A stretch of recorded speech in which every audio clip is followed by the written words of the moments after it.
Hello all, എല്ലാവർക്കും ഐപ്ലസിന്റെ പുതിയൊരു ക്ലാസ്സിലേക്ക് സ്വാഗതം.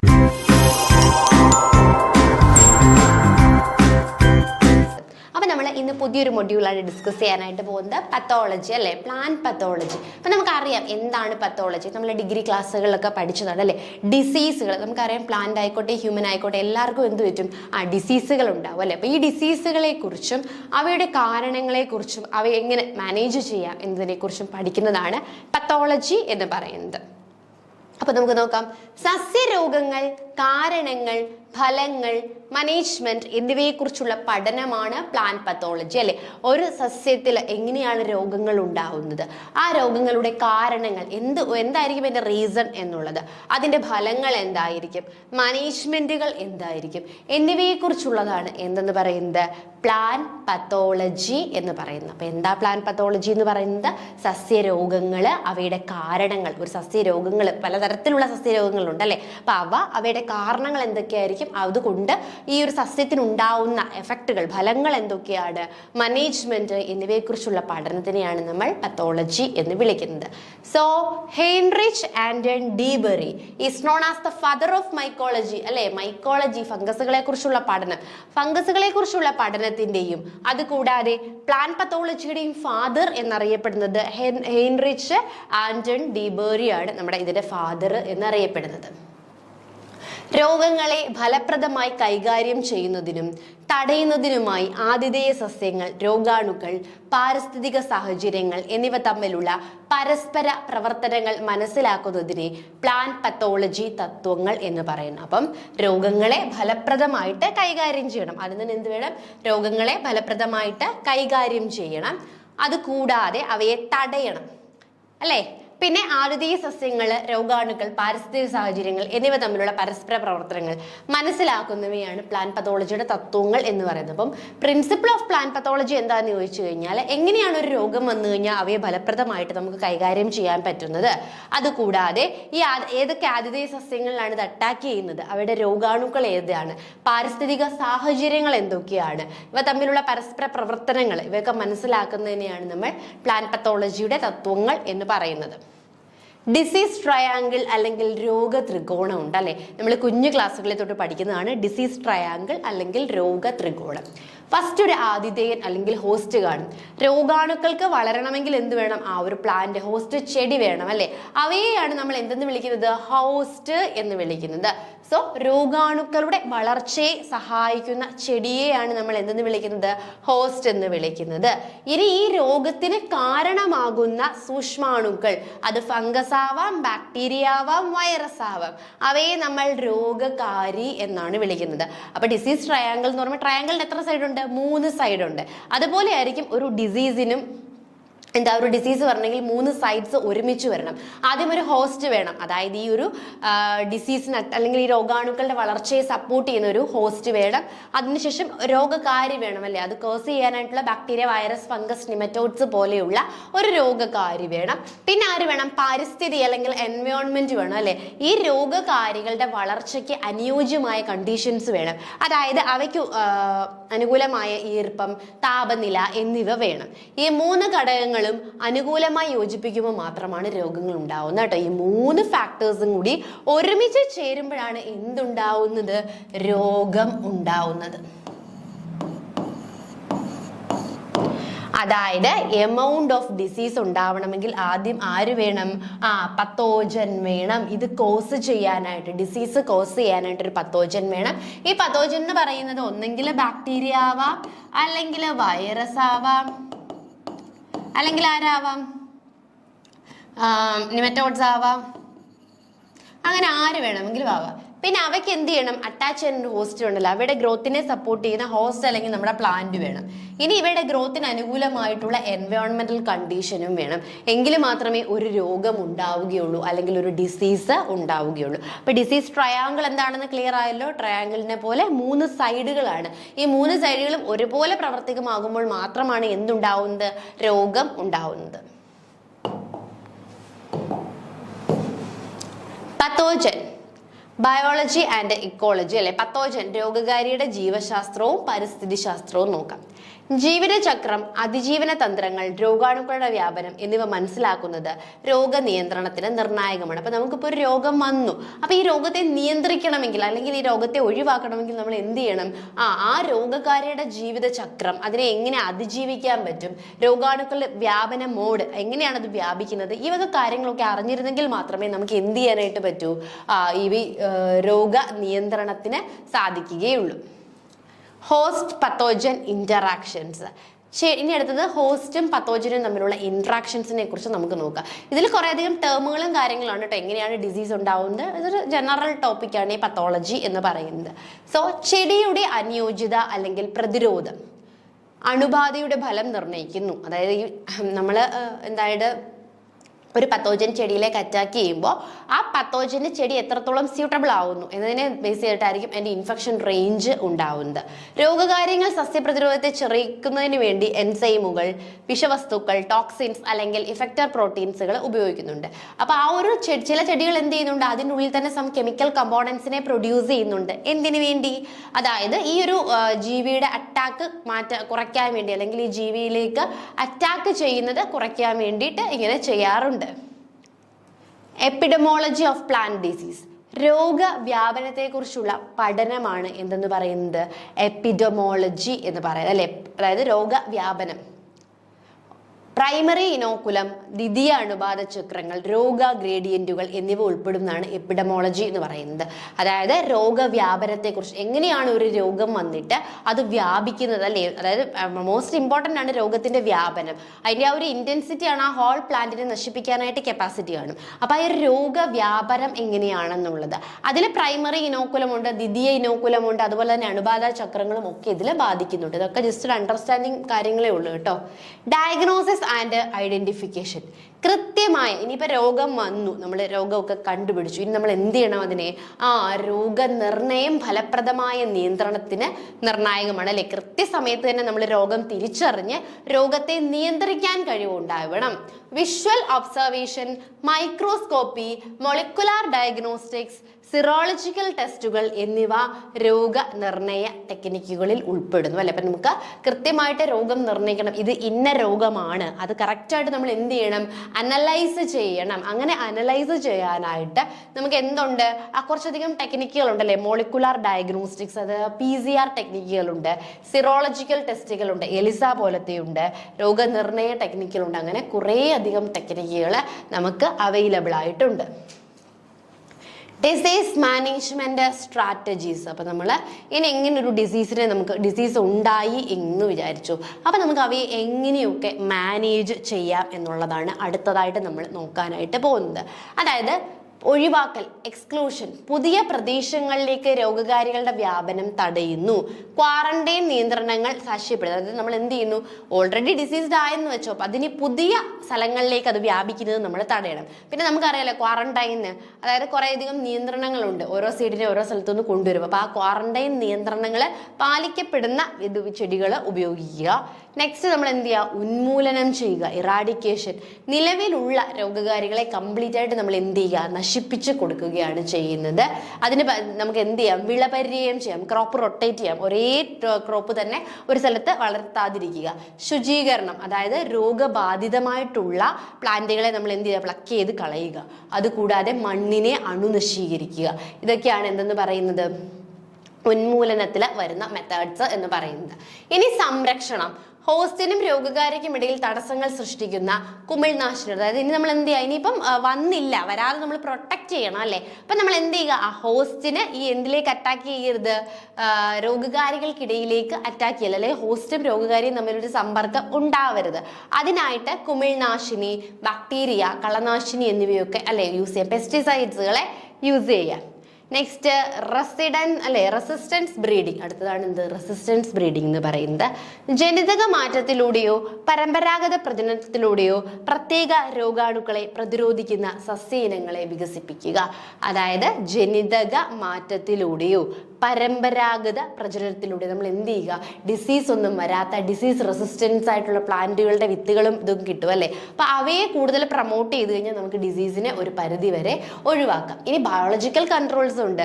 എന്താണ്? ബയോളജിക്കൽ ഏജൻസികളെ ഉപയോഗിച്ചുകൊണ്ട് തന്നെ, അതായത് മണ്ണിനും ഒന്നും ഒരു കുഴപ്പവും ഇല്ലാത്ത, ഒരു നെഗറ്റീവ് എഫക്റ്റും ഇല്ലാത്ത ബയോളജിക്കൽ ഏജൻസിനെ ഉപയോഗിച്ചുകൊണ്ട് തന്നെ എന്ത് ചെയ്യുക, ഈ കീടങ്ങളെ ഒഴിവാക്കുവാനായിട്ടും സാധിക്കും അല്ലെ. ചില ബയോളജിക്കൽ ഓർഗാനിസംസ് ചിലതിന് എന്തായിരിക്കും, എനിമി ആയിരിക്കും. അപ്പൊ അതിനെ ഉപയോഗിച്ച് നമുക്ക് കില്ല് ചെയ്യാനായിട്ട് സാധിക്കും.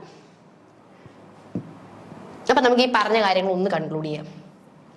കുറേ കാര്യങ്ങൾ എന്തോ പറഞ്ഞ് നിങ്ങളുടെ തലയിൽ കേട്ടിട്ടുണ്ടല്ലേ. ഇപ്പൊ നമ്മൾ പഠിക്കുന്നത് പത്തോളജിയാണ്. പത്തോളജി എന്ന് പറഞ്ഞു കഴിഞ്ഞാൽ സസ്യങ്ങൾക്കുണ്ടാവുന്ന രോഗങ്ങൾ, പ്ലാന്റ് പത്തോളജി എന്ന് പറഞ്ഞാൽ സസ്യങ്ങൾക്കുണ്ടാവുന്ന രോഗങ്ങൾ, ആ രോഗങ്ങൾ ഉണ്ടാവാനുള്ള കാരണങ്ങൾ, ഫലങ്ങൾ എന്നിവയെക്കുറിച്ച് പഠിക്കുന്ന സയന്റിഫിക് ബ്രാഞ്ചിനെയാണ് നമ്മൾ എന്തെന്ന് വിളിക്കുന്നത്, പത്തോളജി എന്ന് വിളിക്കുന്നത്. ഈ പത്തോളജിയുടെ ഫാദർ ആണ് ആരെന്ന് പറയുന്നത്, ആന്റൺ ഡി ബേറി എന്ന് പറയുന്നത് മൈക്കോളജിയുടെയും പത്തോളജിയുടെയും ഫാദർ ആണ്. അത് കൂടാതെ നമ്മൾ ഇതിലെ തത്വങ്ങളാണ് അല്ലേ പറഞ്ഞത്, പ്രിൻസിപ്പിൾസ് ഓഫ് പ്ലാന്റ് പത്തോളജി.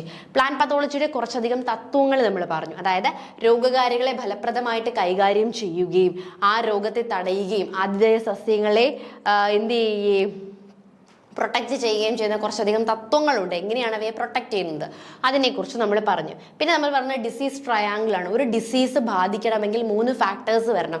അതായത് ഡിസീസ് അറ്റാക്ക് ചെയ്യുന്ന ഹോസ്റ്റ് അല്ലെങ്കിൽ ഈ സൂക്ഷ്മജീവി അറ്റാക്ക് ചെയ്യുന്ന ഹോസ്റ്റ് ഉണ്ടായിരിക്കണം. ഹോസ്റ്റിൽ അറ്റാക്ക് ചെയ്യുമ്പോൾ കാപ്പബിൾ ആയിട്ടുള്ള സൂക്ഷ്മജീവി ഉണ്ടായിരിക്കണം. പിന്നെ ഈ സൂക്ഷ്മജീവിയുടെ വളർച്ചയ്ക്ക് ആവശ്യമായിട്ടുള്ള എൻവയോൺമെന്റ് ഉണ്ടാവണം. ഈ 3 സാധ്യതകളും കൂടി ഒരുമിച്ച് ചേരുമ്പോഴാണ് എന്തുണ്ടാവുന്നത്, പത്തോളജി അല്ലെങ്കിൽ ഡിസീസുകൾ ഉണ്ടാവുന്നത്. ഇനി നമ്മുടെ നെക്സ്റ്റ് എന്ന് പറയുന്നത് എന്താണ്, നമ്മൾ ഹോസ്റ്റ് പത്തോജന്റെ ഇൻട്രാക്ഷൻസ്, അല്ലെങ്കിൽ നമ്മൾ പറഞ്ഞത് ഹോസ്റ്റ് പത്തോജൻ ഇൻട്രാക്ഷൻ അല്ലെ. ഹോസ്റ്റും പത്തോജനും തമ്മിലുള്ള ഒരു ഇൻട്രാക്ഷൻസ് ഉണ്ട്. അതിൽ ഹോസ്റ്റിന്റെ പത്തോജന്റെ ഗ്രോത്തിന് സ്യൂട്ടബിൾ ആവുന്ന കണ്ടീഷൻസ് ഹോസ്റ്റിൽ ഉണ്ടെങ്കിലായിരിക്കും എന്ത് ചെയ്യുന്നത്, അത് ഡിസീസുകൾ സ്പ്രെഡ് ചെയ്യുന്നത്. പക്ഷെ ചില സമയത്ത് ഈ ഹോസ്റ്റ് പ്ലാന്റ് എന്ത് ചെയ്യുന്നു, സം ടോക്സിൻസും എൻസൈംസും ഒക്കെ റിലീസ് ചെയ്യുന്നുണ്ട്. അതുവഴി ഈ ഒരു നമ്മുടെ രോഗകാരികളുടെ ആ ഒരു രോഗം വരുത്താനുള്ള ശേഷിയെ അത് നശിപ്പിക്കുകയും ചെയ്യുന്നു. ഇനി നെക്സ്റ്റ് എന്ന് പറയുന്നത്, നമുക്ക് ഡിസീസ് വന്നു എന്ന് വെച്ചോ, ഓക്കെ, ഡിസീസ് വന്നു എന്ന് വെച്ചോ. ഡിസീസ് വന്നു കഴിയുമ്പോൾ അതിനെ എങ്ങനെ മാറ്റാം? ഫസ്റ്റ് മെത്തഡാണ് ഒഴിവാക്കൽ അല്ലെങ്കിൽ എക്സ്ക്ലൂഷൻ എന്ന് പറയുന്നത്. അതായത് നമ്മൾ എന്ത് ചെയ്യുക, ഡിസീസ് വരാതെ നോക്കുക. വന്നിട്ട് നോക്കുന്നതിൽ നല്ല ഡിസീസ് വന്നു കഴിഞ്ഞാൽ കൂടുതൽ പ്രദേശങ്ങളിലേക്ക് അത് വ്യാപിക്കുന്നത് തടയുക. ക്വാറന്റൈൻ ബാധിച്ചിട്ടുള്ള വിത്ത് അല്ലെങ്കിൽ ആ ക്വാറന്റൈൻ്റെ ആ ഒരു പ്രൊസീജിയർ പ്രോട്ടോകോൾ ഫോളോ ചെയ്യുന്ന വിത്തുകൾ ഉപയോഗിക്കുക. നെക്സ്റ്റ് എന്ന് പറയുന്നത് എന്താണ്, ഉന്മൂലനം, റാഡിക്കേഷൻ. ഉന്മൂലനം ചെയ്യുക അല്ലെങ്കിൽ നമ്മൾ അവയെ എന്ത് ചെയ്യുക, ഇറാഡിക്കേറ്റ് ചെയ്യുക എന്നാണ്. അതായത് നിലവിലുള്ള രോഗകാരികളെ ഇല്ലാതാക്കുക. ഓൾറെഡി ബാധിച്ചിട്ടുണ്ടെങ്കിൽ ആ ഒരു രോഗകാരികളെ നമ്മൾ എന്ത് ചെയ്യുക, ഇല്ലാതാക്കുക. അതിനുള്ള മെത്തേഡുകളാണ് ക്രോപ്പ് റൊട്ടേഷൻ എന്ന് പറയുന്നത്. അതായത് ഒരേ പ്ലാന്റ് തന്നെ ഒരേ സ്ഥലത്ത് കൂടുതൽ തവണ ഗ്രോ ചെയ്യിപ്പിക്കുമ്പോഴായിരിക്കും ആ ഒരു പത്തോജൻ അറ്റാക്ക് ചെയ്യാനുള്ള ശേഷി കൂടുന്നത്. അപ്പം നമ്മൾ എന്ത് ചെയ്യുക, ക്രോപ്പ് റൊട്ടേറ്റ് ചെയ്ത് കൊടുക്കുക. അത് കൂടാതെ നമ്മൾ എന്ത് ചെയ്യുക, രോഗബാധിതമായിട്ടുള്ള സസ്യങ്ങളെ പെട്ടെന്ന് തന്നെ എന്ത് ചെയ്യുക, എടുത്തിട്ട് നമ്മൾ അതിനെ പൂർണ്ണമായിട്ടും ബേൺ ചെയ്തോ, അതിൻ്റെ അവശിഷ്ടങ്ങളൊന്നും ഇല്ലാത്ത രീതിയിൽ ബേൺ ചെയ്തോ ഒക്കെ കളയുക. സോയിൽ എന്ത് ചെയ്തുകൊണ്ടിരിക്കുക, ശുചീകരിക്കുക അല്ലെങ്കിൽ അണുനശീകരണം ചെയ്യുക. ഇനി സംരക്ഷണം ഉണ്ടല്ലേ. സംരക്ഷണം എന്ന് പറയുമ്പോൾ നമുക്ക് എന്താണ് മെത്തേഡ് യൂസ് ചെയ്യുന്നത്, ആ കീടനാശിനികളും അണുനാശിനികളും ഒക്കെ ഉപയോഗിക്കാം. അത് കൂടാതെ റെസിസ്റ്റൻസ് ബ്രീഡിങ് അല്ലെ, ഡിസീസ് റെസിസ്റ്റന്റ് ആയിട്ടുള്ള ഒരുപാട് ബ്രീഡ്സ് ഇപ്പം നമുക്ക് മാർക്കറ്റ്സിലൊക്കെ അവൈലബിൾ ആണ്. അപ്പോൾ അവയെ യൂസ് ചെയ്യുന്നത് വഴി നമുക്ക് ഡിസീസിനെ എന്ത് ചെയ്യാൻ പറ്റും, ഒരു പരിധി വരെ കുറയ്ക്കാനായിട്ട് സാധിക്കും. അതും കഴിഞ്ഞ് കഴിഞ്ഞാൽ നമുക്ക് ബയോളജിക്കൽ കൺട്രോൾ ഉണ്ടല്ലേ. അതായത് ബയോളജിക്കൽ ഓർഗാനിസത്തിനെ വെച്ചുകൊണ്ട് തന്നെ ഈ ഒരു രോഗകാരികളെ നമ്മൾ ഡിസ്ട്രോയ് ചെയ്യുന്ന മെത്തേഡും ഉണ്ട്. അപ്പോൾ ഇത്രയും മെത്തേഡ്സുകൾ നമുക്ക് എന്ത് ചെയ്യാം, ഒരു ഡിസീസ് വരുവാണെങ്കിൽ യൂസ് ചെയ്യാനായിട്ട് പറ്റും. ഇനി ഇന്റഗ്രേറ്റഡ് ഡിസീസ് മാനേജ്മെന്റ് അല്ലെങ്കിൽ IDM, സുസ്ഥിരമായ രോഗ നിയന്ത്രണത്തിന് വേണ്ടിയുള്ള സമഗ്രമായ സമീപനത്തിൽ ഒന്നിലധികം ടെക്നിക്സ് സംയോജിപ്പിക്കുക. അതായത് സുസ്ഥിരമായ രോഗ നിയന്ത്രണത്തിന് വേണ്ടിയിട്ട് നമ്മൾ എന്ത് ചെയ്യാണ്, കുറച്ചധികം രോഗ നിയന്ത്രണത്തിന് വേണ്ടിയിട്ട് കുറേ അധികം ടെക്നിക്കുകൾ ഒരുമിച്ച് ചേർക്കുന്നതിനെയാണ് നമ്മൾ IDM അല്ലെങ്കിൽ ഇൻറ്റഗ്രേറ്റഡ് ഡിസീസ്ഡ് മാനേജ്മെന്റ് എന്ന് പറയുന്നത്. അവിടെ നമ്മൾ രാസവളങ്ങൾ കുറച്ച് അല്ലെങ്കിൽ കീടനാശിനികൾ കുറയ്ക്കുന്നതിനും പാരിസ്ഥിതിക സന്തുലനാവസ്ഥ നിലനിർത്തുന്നതിനും സാമ്പത്തിക ലാഭം ഉറപ്പാക്കുന്നതിനും IDM ഊന്നൽ നൽകുന്നു. അപ്പൊ IDM എന്ന് പറഞ്ഞു കഴിഞ്ഞാൽ എന്താണ്? ഇന്റഗ്രേറ്റഡ് ഡിസീസ് മാനേജ്മെന്റ് ആണ്. ഓൾറെഡി ഡിസീസ് വന്നിട്ടുണ്ടെങ്കിൽ നമുക്ക് എന്ത് ചെയ്യാം? ആ ഡിസീസിനെ പ്രോപ്പറായിട്ട് നിയന്ത്രിക്കുക അല്ലെ? രോഗ നിയന്ത്രണത്തിന് വേണ്ടിയുള്ള സമഗ്രമായ സമീപനം, രോഗത്തെ നിയന്ത്രിക്കാനുള്ള സമഗ്രമായ സമീപനത്തിനെയാണ് നമ്മൾ IDM എന്ന് പറയുന്നത്. അതിൽ നമ്മൾ എങ്ങനെയായിരിക്കും രോഗത്തെ നിയന്ത്രിക്കുന്നത്? ഈ പെസ്റ്റിസൈഡ്സും അല്ലെങ്കിൽ രാസവളങ്ങളും കീടനാശിനികളും ഒന്നും ഉപയോഗിച്ചുകൊണ്ടല്ല. അവയുടെയൊക്കെ ഉപയോഗം കുറച്ച് പരിസ്ഥിതിയുടെ സന്തുലിതാവസ്ഥ നിലനിർത്തി സാമ്പത്തികമായും ലാഭം ഉണ്ടാക്കുന്ന രീതിയിലുള്ള ആ ഒരു ഡിസീസ് മാനേജ്മെന്റ് സിസ്റ്റത്തിനെയാണ് നമ്മൾ IDM, ഇന്റഗ്രേറ്റഡ് ഡിസീസ് മാനേജ്മെന്റ് എന്ന് വിളിക്കുന്നത്. ക്ലിയർ ആയോ? എന്താണ് ഇന്റഗ്രേറ്റഡ് ഡിസീസ് മാനേജ്മെന്റ് എന്ന് പറയുന്നത്? നമുക്ക് ഡിസീസിനെ ഏത് രീതിയിൽ വേണമെങ്കിലും തടയാല്ലേ? കുറെ കീടനാശിനികളും കളനാശിനികളും ഒക്കെ കോരി ഒഴിച്ച് നമുക്ക് നമ്മുടെ നേച്ചറിനെ മാക്സിമം ഡിസ്ട്രോയ് ചെയ്തുകൊണ്ട് എന്ത് ചെയ്യാൻ പറ്റും? ഡിസീസിനെ കൺട്രോൾ ചെയ്യാൻ പറ്റും. അതൊരു മെത്തേഡ്. അത് അല്ലാതെ നമുക്ക് എന്ത് ചെയ്യാനായിട്ട് പറ്റും? സുസ്ഥിരമായ രോഗ നിയന്ത്രണത്തിന് വേണ്ടിയിട്ട് കറക്റ്റായിട്ട് രോഗം നിയന്ത്രിക്കുന്ന എങ്ങനെ? എക്കോ ഫ്രണ്ട്ലി ആയിട്ട്, എൻവയോൺമെന്റൽ ഫ്രണ്ട്ലി ആയിട്ട് രോഗത്തെ നിയന്ത്രിക്കുന്ന ആ ഒരു മെത്തേഡിനെയാണ് ഇന്റഗ്രേറ്റഡ് ഡിസീസ് മാനേജ്മെന്റ് എന്ന് പറയുന്നത്. അതിൽ നമ്മൾ രാസവളങ്ങളും കീടനാശിനികളും കംപ്ലീറ്റ്ലി ഒഴിവാക്കുന്നു. അതുകൂടാതെ എൻവയോൺമെന്റിന്റെ സന്തുലിത അവസ്ഥ, ബാലൻസ് നിലനിർത്തുന്നു. ഇനി അതും കൂടാതെ എന്താണ്? സാമ്പത്തിക ലാഭം അല്ലെ, എക്കണോമിക്കലി കുറച്ച് മെച്ചപ്പെട്ട മെത്തേഡ്സുകളായിരിക്കും ഈ ഒരു മെത്തേഡിൽ ചൂസ് ചെയ്യുന്നത്. ഇനി എൻവയോൺമെന്റൽ ഇൻഫ്ലുവൻസ്. പാരിസ്ഥിതിക സ്വാധീനം രോഗത്തെ അനുകൂലിക്കുന്നു. പരിസ്ഥിതിക ഘടകങ്ങളെ തിരിച്ചറിയുന്നതിനും കൈകാര്യം ചെയ്യുകയും ചെയ്യുക. ഉദാഹരണത്തിന് ജലസേചന സമയവും അളവും. അപ്പൊ നമുക്കറിയാം അല്ലേ, ഈ പാരിസ്ഥിതിക, അതായത് നമ്മുടെ പരിസ്ഥിതിയിലെ പല ഘടകങ്ങളും എന്ത് ചെയ്യുന്നുണ്ട്? രോഗത്തെ അനുകൂലിക്കുകയും പ്രതികൂലിക്കുകയും ചെയ്യുന്നുണ്ട്. അപ്പൊ നമ്മൾ അത് മനസ്സിലാക്കണം. പരിസ്ഥിതിയിൽ ഇപ്പം കൂടുതൽ വെള്ളം അല്ലെങ്കിൽ ആ ഒരു മോയ്സ്ചർ കണ്ടന്റ്, ഇതൊക്കെ എന്തായിരിക്കും? രോഗത്തെ ചിലപ്പോൾ അനുകൂലിക്കുകയും ചെയ്യുന്നുണ്ടായിരിക്കും, ചിലപ്പം രോഗത്തെ തടയുന്നുണ്ടായിരിക്കും. അപ്പം പാരിസ്ഥിതിക സ്വാധീനം രോഗത്തെ അനുകൂലിക്കുന്നു. അപ്പൊ അങ്ങനെയുള്ള പാരിസ്ഥിതിക ഘടകങ്ങൾ, ഏതൊക്കെ ഘടകങ്ങളാണ് നമ്മുടെ രോഗത്തെ അനുകൂലിക്കുന്നത്, ഏതൊക്കെ ഘടകങ്ങൾ വഴിയാണ് ആ രോഗത്തിന്റെ സ്പ്രെഡിങ് ചാൻസ് ഇൻക്രീസ് ചെയ്യുന്നത് എന്നുള്ള ആ ഘടകങ്ങൾ നമ്മൾ എന്ത് ചെയ്യുക? പ്രോപ്പറായിട്ട് തിരിച്ചറിയുക. ഉദാഹരണത്തിന് ജലസേചന സമയവും അളവും അല്ലെ, എത്ര ടൈം എടുത്ത് എത്ര സമയമാണ് ജലസേചനം ചെയ്യേണ്ടത്, അതിന്റെ ആ ഒരു സമയവും അളവും തിരിച്ചറിയുക. അതുപോലെ തന്നെ മൈക്രോ ക്ലൈമറ്റുകളെ ക്രമീകരിക്കുക അല്ലെ, മൈക്രോ ക്ലൈമറ്റ് പരിഷ്കരിക്കുക. എന്താ മൈക്രോ ക്ലൈമറ്റ് എന്ന് പറഞ്ഞു കഴിഞ്ഞാൽ നമുക്കറിയാം, climate of A very small or restricted area അല്ലെ. ഒരു വലിയ ഏരിയ എടുക്കുകയാണെങ്കിൽ അതിലെ ഒരു ചെറിയ ഏരിയയിലെ ക്ലൈമറ്റ് അതിലെ ബാക്കി ഏരിയയിൽ നിന്നും ഡിഫറെന്റ് ആയിരിക്കും. അതിനെയാണ് നമ്മൾ എന്തെന്ന് വിളിക്കുന്നത്? മൈക്രോ ക്ലൈമറ്റ് എന്ന് വിളിക്കുന്നത്. അപ്പൊ അതൊരു പരിഷ്കരിച്ച് അതിന് അനുകൂലമാണെങ്കിൽ അല്ലെങ്കിൽ രോഗം സ്പ്രെഡ് ചെയ്യാനായിട്ട് അനുകൂലമാണെങ്കിൽ അത് ചേഞ്ച് ചെയ്യാനായിട്ട് ശ്രമിക്കുക. അപ്പൊ എൻവയോൺമെന്റൽ ഇൻഫ്ലുവൻസസ് എന്ന് പറയുന്നത് പാരിസ്ഥിതിക സ്വാധീനങ്ങൾ അല്ലെ, പരിസ്ഥിതിയിൽ ഉണ്ടാവുന്ന വേരിയസ് ഫാക്ടേഴ്സ് എന്ത് ചെയ്യുന്നുണ്ട്?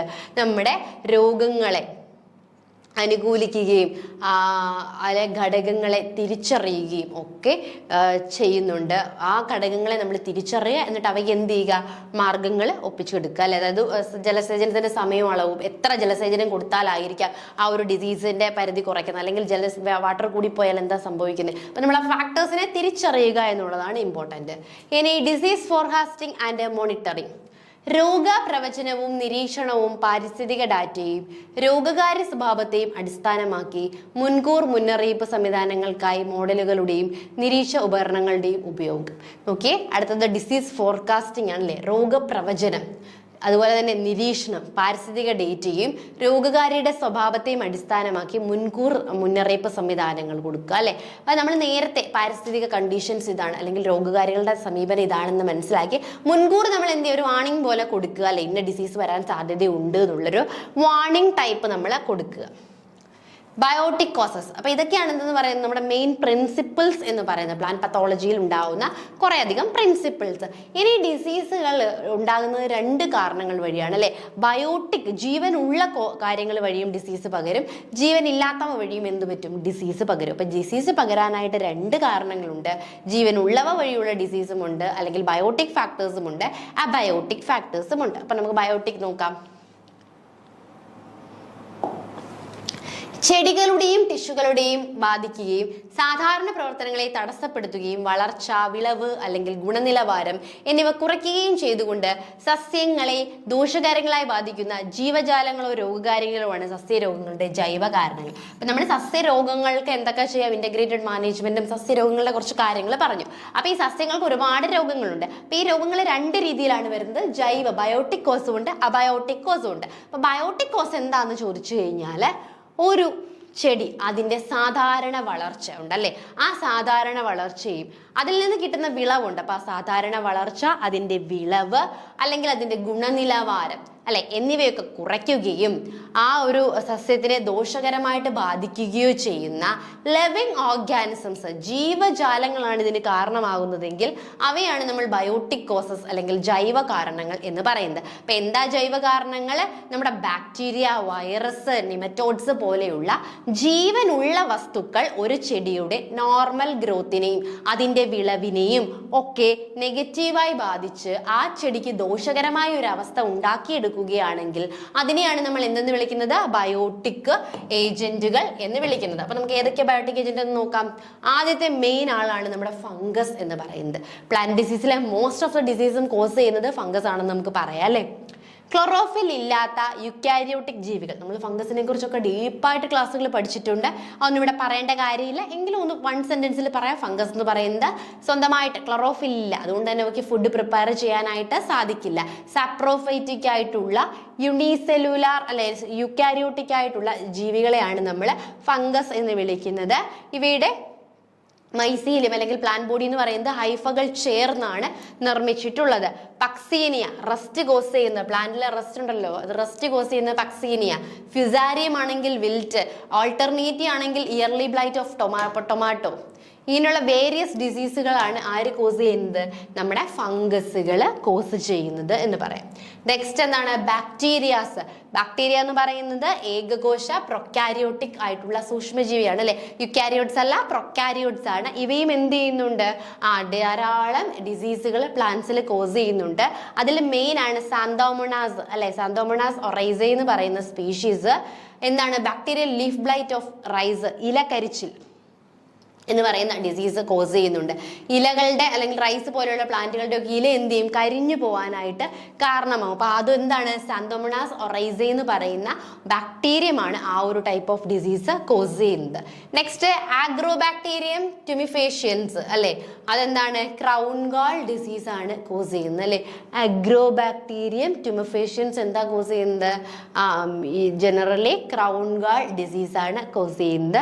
ഇനി സ്യൂഡോമോണസ് സിർജെ എന്താണ്? Bacterial spec. ഇതൊക്കെ എന്താണ്? വേരിയസ് ടൈപ്പ് ഓഫ് ബാക്ടീരിയാസ് ആണ് ഡിസീസുകൾ കോസ് ചെയ്യുന്നത്. ഇപ്പം 3 വൈറസുകൾ ഒരു പ്രോട്ടീൻ കോട്ടിൽ പൊതിഞ്ഞ ജനിതക വസ്തു RNA, DNA അല്ലെങ്കിൽ ഒരു പ്രോട്ടീൻ കോട്ടും ഉള്ള ആൾക്കാരാണ് വൈറസ് എന്ന് പറയുന്നത്. അത് ഒരു ജീവനുള്ള ഒരു ഹോസ്റ്റിന് പുറത്താണെങ്കിൽ എന്തായിരിക്കും വൈറസ് എന്ന് പറയുന്നത്? നിർജീവമായിരിക്കും. ജീവനുള്ള ഒരു ഹോസ്റ്റ് ഉണ്ടെങ്കിൽ മാത്രമേ അത് ജീവനുള്ളവയാവുകയുള്ളൂ. അപ്പം ഇവയ്ക്ക് എന്ത് ആവശ്യമാണ്? ഒരു വെക്ടർ എപ്പോഴും ആവശ്യമാണ് അല്ലെ. ഈ വൈറസിനെ ക്യാരി ചെയ്യുന്നത് യൂഷ്വലി പ്രാണികളോ നിമാവിരകളോ ഒക്കെ ആയിരിക്കും ഇവയെ ക്യാരി ചെയ്യുന്നത്. പുകയില മൊസൈക് വൈറസ് TMV, തക്കാളി മഞ്ഞയില ചുരുളൻ വൈറസ് TY അല്ലെ. ടൊമാറ്റോ യെല്ലോ ലീഫ് വൈറസ് ഉണ്ട്, കേളി വൈറസ് ഉണ്ട്, അതാണ് ചുരുളൻ വൈറസ്. തക്കാളി മഞ്ഞയില ചുരുളൻ വൈറസ് എന്ന് പറയുന്നത് ടൊമാറ്റോ യെല്ലോ ലീഫി കേളി വൈറസ് ആണ്. ബനാന ബെഞ്ചിറ്റോപ്പ് വൈറസ് ഉണ്ട്, BBTV. ഇതൊക്കെയാണ് എന്തെന്ന് പറയുന്നത്? മെയിൻ ആയിട്ട് വൈറസുകൾ ബാധിക്കുന്ന ഡിസീസുകൾ കുറവാട്ടോ. അപ്പൊ അതൊന്ന് നോട്ട് ചെയ്ത് വെച്ചോണം. ബാക്ടീരിയയും ഫംഗസുമാണ് കൂടുതലായിട്ട് ഡിസീസുകൾ കോസ് ചെയ്യുന്നത്. അതിൽ വൈറസുകളെ ബാധിക്കുന്ന ഡിസീസുകൾ കുറച്ചൊന്ന് കുറവുണ്ട്. അപ്പൊ അതൊന്ന് നോട്ട് ചെയ്തോളുക. ഇനി വൈറോയിഡുകൾ, പ്രോട്ടീൻ കോട്ട് ഇല്ലാത്ത ചെറിയ വൃത്താകൃതിയിലുള്ള RNA തന്മാത്രകൾ അല്ലെ. ഇപ്പൊ വൈറസ് എന്ന് പറയുമ്പോൾ എന്താണ്? ഒരു ജനറ്റിക് മെറ്റീരിയലും ഒരു പ്രോട്ടീൻ കോട്ടുമാണ്. വൈറോയിഡ്സിലേക്ക് വരുമ്പോൾ എന്താ പ്രത്യേകത എന്ന് വെച്ച് കഴിഞ്ഞാൽ ഈ പ്രോട്ടീൻ കോട്ട് അവിടെ കാണുകയില്ല. ഉരുളൻകിഴങ്ങ്, spindle tuber viroids, coconut cadang viroids, ഇതൊക്കെ എന്താണ്? വൈറോയിഡ് കോസ് ചെയ്യുന്നത്. അപ്പോൾ ഉരുളൻകിഴങ്ങിലും പൊട്ടാറ്റോയിലും അതുപോലെ തന്നെ കോക്കനട്ടിലും എന്താണ്? വൈറോയിഡ്സ് ഡിസീസുകൾ കോസ് ചെയ്യാറുണ്ട്. ഇനി ഫൈറ്റോപ്ലാസ്മയും സ്പൈറോപ്ലാസ്മയും ഫൈറ്റോപ്ലാസ്മോസും. ഇവ എന്താണ്? ഭിത്തിയില്ലാത്ത പ്ലമോർഫിക് ബാക്ടീരിയ, സിറോപ്ലാസ്മോസിസ്, ഹെലിക്കൽ ബാക്ടീരിയ ഇവ രണ്ടും സസ്യങ്ങളുടെ ഫ്ലോയത്തിൽ വസിക്കുന്ന പരോന്നഭോജികളാണ്. ഇലച്ചാടി പോലെയുള്ള കീടവാഹിനികൾ വഴി പകരുന്നു. ആസ്റ്റർ എല്ലോയിസ്, സിട്രസ് മുരടിച്ച രോഗം എന്നിവയൊക്കെ കോസ് ചെയ്യുന്നത് അല്ലെ. അപ്പൊ ഇവയൊക്കെ എന്താണ്, ഇവയൊക്കെ കോശഭിത്തി ഇല്ലാത്ത ബാക്ടീരിയാസിൽ ഉൾപ്പെടുന്ന ആൾക്കാരാണ് ഈ ഫൈറ്റോപ്ലാസ്മയും സ്പൈറോപ്ലാസ്മയും ഫൈറ്റോപ്ലാസ്മാസും ഒക്കെ. ഇവയൊക്കെ എന്ത് ചെയ്യുന്നു, ആ ഫ്ലോയത്തിനുള്ളിൽ അല്ലെ, ഫ്ലോയത്തിൽ സസ്യങ്ങളുടെ ഫ്ലോയത്തിനുള്ളിൽ വഹിക്കുന്നു. അപ്പൊ ഇതിനെയൊക്കെ ക്യാരി ചെയ്യുന്നത് ആരായിരിക്കും? മെയിൻലി ഈ ഇവിടെ ഇലച്ചാടിയൊക്കെ വഴി അല്ലെ, പുൽച്ചാടി എന്നൊക്കെ പറയില്ലേ. അപ്പൊ ഇവയൊക്കെ വഴിയാണ് ഇതെന്ത് ചെയ്യുന്നത്, പ്ലാന്റ്സിലേക്ക് എൻറ്റർ ചെയ്യുകയും പ്ലാന്റ്സിലെ ആസ്റ്റർ എല്ലോയിഡ് ഡിസീസും അതുപോലെ തന്നെ സിട്രസ് മുരടിച്ച രോഗം ഉണ്ടല്ലേ, സിട്രസ് പ്ലാന്റുകളിൽ ഗ്രോത്ത് മുരടിക്കുന്ന രോഗം അത് കോസ് ചെയ്യുന്നത് സ്പിറോപ്ലാസ്മയും ആണ്. ഇനി നിമറ്റോഡ്സുകളുണ്ട്. കൃമി പോലെയുള്ള സൂക്ഷ്മജീവികളാണ് നിമറ്റോഡ്സ്. മണ്ണിലോ സസ്യകലകളിലോ ആയിരിക്കും ഇവ എന്ത് ചെയ്യുന്നത്, ജീവിക്കുന്നത്. ചെടികളുടെ കോശങ്ങൾ തുളച്ചു കയറാനും ഭക്ഷണം വലിച്ചെടുക്കാനും സ്റ്റൈലറ്റുകൾ ഉപയോഗിക്കുന്നു അല്ലെ. അപ്പൊ ഇവിടെ സ്റ്റൈലറ്റുകൾ എന്ന് പറയുന്ന സ്പെഷ്യലൈസ്ഡ് സ്ട്രക്ചർ ഉപയോഗിച്ചുകൊണ്ട് ഇവ എന്ത് ചെയ്യും, ചെടികൾക്കുള്ളിലേക്ക് തുളച്ചു കയറി അവിടെ നിന്ന് പോഷണവും മറ്റും ഒബ്സർവ് ചെയ്യുന്നു. അതിലെ പ്രധാനപ്പെട്ട ഒരു നിമറ്റോഡാണ് മെലോഡിഗൈന സ്പീഷീസ് അല്ലെ, റൂട്ട് നോട്ട് നെമറ്റോഡ്സുകൾ എന്ന് പറയുന്നു. അതുപോലെ തന്നെ ഹെറ്ററോഡറി സ്പീഷീസ് ഉണ്ട്, സിസ്റ്റ് നെമറ്റോഡുകൾ എന്ന് പറയുന്നു. റാഡോഫോലസ് സിമിലിസസ് ഉണ്ട്, അതെന്ന് പറയുന്നത് ബെറോയിങ് നെമറ്റോഡ്സ് ആണ്. അപ്പൊ നെമറ്റോഡ്സും എന്ത് ചെയ്യുന്നുണ്ട്, ഡിസീസുകൾ കോസ് ചെയ്യുന്നുണ്ട്. ഇനി ഇത് കൂടാതെ എന്താണ്, പരോന്നഫോജി സസ്യങ്ങളുണ്ട്. അതായത് ആതിഥേയ സസ്യങ്ങളിൽ നിന്ന് നമുക്കറിയാലേ പാരസൈറ്റ്സുകൾ, അവ എന്ത് ചെയ്യുന്നുണ്ട്, ഒരു ഹോസ്റ്റിൽ അറ്റാച്ച് ചെയ്തിട്ട് ഹോസ്റ്റിൽ നിന്നും കംപ്ലീറ്റ് ഹോസ്റ്റിന്റെ ന്യൂട്രീഷൻസ് എല്ലാം അബ്സോർബ് ചെയ്തെടുത്തിട്ട് ഹോസ്റ്റിനെ ഡിസ്ട്രോയ് ചെയ്യുന്ന ടൈപ്പ് ഓഫ് പ്ലാന്റ്സിനെയാണ് നമ്മൾ പരോന്നഫോജി സസ്യങ്ങൾ അല്ലെങ്കിൽ പാരസൈറ്റ് പ്ലാന്റ്സ് എന്ന് വിളിക്കുന്നത്. അതുകൂടാതെ പ്രോട്ടോസോവാസ് ഉണ്ട്. ഏകകോശ യുക്കാരിയോട്ടിക് ജീവികളാണ്, പ്രത്യേക സാഹചര്യങ്ങളിൽ രോഗങ്ങൾ ഉണ്ടാക്കുന്നു. ഈ പ്രോട്ടോസോവാസ് ഒക്കെ കൂടുതലും അനിമൽ ഡിസീസുകളാണ് ഉണ്ടാക്കുന്നത്, എങ്കിലും പ്ലാന്റ്സിലും എന്ത് ചെയ്യുന്നുണ്ട്, രോഗങ്ങൾ ഉണ്ടാക്കുന്നുണ്ട്. അതിൽ പ്ലാസ്മോഡിയോഫോറ ബ്രാസിക്ക ക്രൂസിഫറുകളുടെ ക്ലബ് റൂട്ടിന് കാരണമാവുന്നുണ്ട്. അതുപോലെ തന്നെ നെക്സ്റ്റ് ആൽഗകളാണ്. ആൽഗകളും എന്ത് ചെയ്യുന്നുണ്ട്, നമുക്കറിയാം ആൽഗയെ കുറിച്ചൊക്കെ നമ്മൾ ഡീപ്പായിട്ട് പഠിച്ചു. ഫോട്ടോസിന്തറ്റിക് ആണ്, സ്വന്തമായിട്ട് ഫുഡ് പ്രിപ്പയർ ചെയ്യാനായിട്ട് സാധിക്കും. ആൽഗകളും ചില നമ്മുടെ സെഫാലോറസ് ഒക്കെ പോലെയുള്ള ആൽഗകൾ എന്ത് ചെയ്യുന്നുണ്ട്, റെഡ് റസ്റ്റ് ഓഫ് ടീ അല്ലെ, ടീയിൽ റെഡ് റസ്റ്റ് പോലത്തെ ഡിസീസുകൾ കോസ് ചെയ്യുന്നുണ്ട്. അപ്പൊ നമ്മൾ ആദ്യമായിട്ട് ഇന്ന് പറഞ്ഞത് പ്രിൻസിപ്പിൾസിനെ കുറിച്ചായിരുന്നു അല്ലെ. കുറച്ചധികം രോഗം എങ്ങനെ ഉണ്ടാവുന്നു അല്ലെങ്കിൽ ഡിസീസ് ട്രയാങ്കിൾ എങ്ങനെയാണ് നമുക്കൊരു രോഗത്തെ ഇറാഡിക്കേറ്റ് ചെയ്ത് കളയാനായിട്ട് പറ്റുന്നത്. രോഗം ഉണ്ടായി കഴിഞ്ഞാൽ അതിനെ എങ്ങനെ നമുക്ക് ഇറാഡിക്കേറ്റ് ചെയ്ത് അല്ലെങ്കിൽ എങ്ങനെ അതിനെ പ്രോപ്പറായിട്ട് നമുക്ക് മാനേജ് ചെയ്യാം എന്നുള്ള മെത്തേഡ്സുകളാണ് പറഞ്ഞത്. പിന്നെ രോഗം രണ്ട് രീതിയിലല്ലേ, രോഗകാരണങ്ങൾ രണ്ട് രീതിയിലുണ്ട്. ഒന്ന് ജീവാണുക്കൾ വഴി അല്ലെങ്കിൽ ബയോട്ടിക് കോസ് വഴിയും, ഒന്ന് അബയോട്ടിക് കോസുകൾ അല്ലെ, അജീവ വസ്തുക്കൾ വഴിയും ജീവവസ്തുക്കൾ വഴിയും.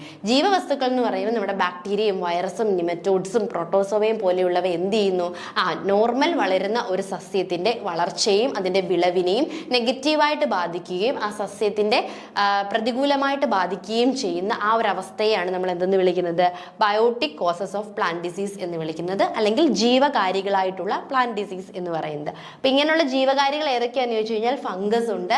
ഫംഗസ് ഏറ്റവും മെയിൻ ആയിട്ട് പ്ലാന്റ് ഡിസീസുകളിൽ 90% കോസ് ചെയ്യുന്നത് ഫംഗസ് ആണെന്ന് പറയാം.